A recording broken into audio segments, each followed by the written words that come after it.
J+1, tu décides de racheter un fonds de commerce, que se passe-t-il? Et que se passe-t-il, J+1, si tu décides de racheter une entreprise? Avant de rentrer dans le vif du sujet, je vais refaire une petite parenthèse pour les personnes qui me découvrent, entre guillemets, faire la nuance entre le fonds de commerce, le rachat du fonds de commerce et le rachat d'entreprise.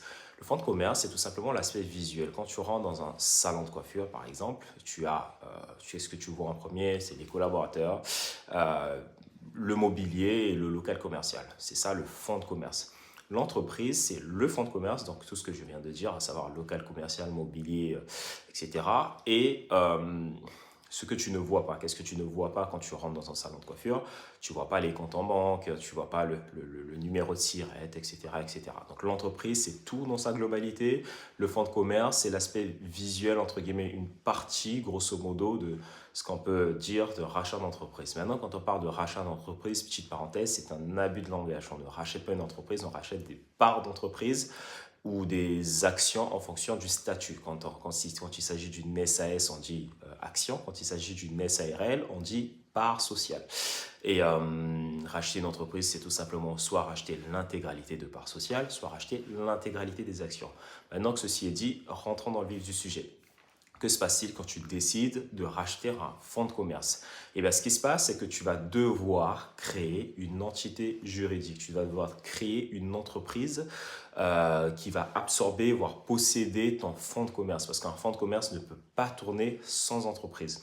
Grosso modo, le risque, en fait, comment dirais-je, du rachat du fonds de commerce, c'est qu'il va te falloir mettre un petit peu d'argent pour faire tourner la boîte malgré le fait que la boîte existe depuis un petit moment.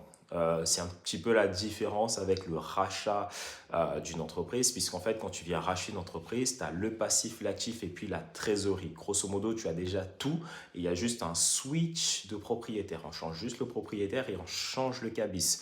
Mais grosso modo, la boîte reste strictement la même. Et il y a déjà tout pour qu'elle puisse continuer de fonctionner comme si de rien n'était. Tandis que le fonds de commerce, tu ne repars pas de zéro. Attention, puisque tu as déjà les collaborateurs, tu as déjà une enseigne potentiellement connue.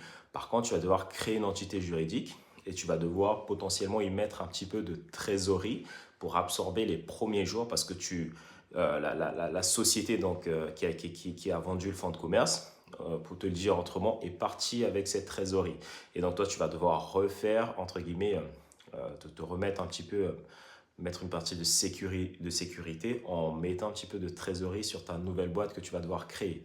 Le rachat d'entreprise, grosso modo, est beaucoup plus intéressant que le rachat du fonds de commerce. Merci à toi, n'hésite pas à m'écrire en privé, liker.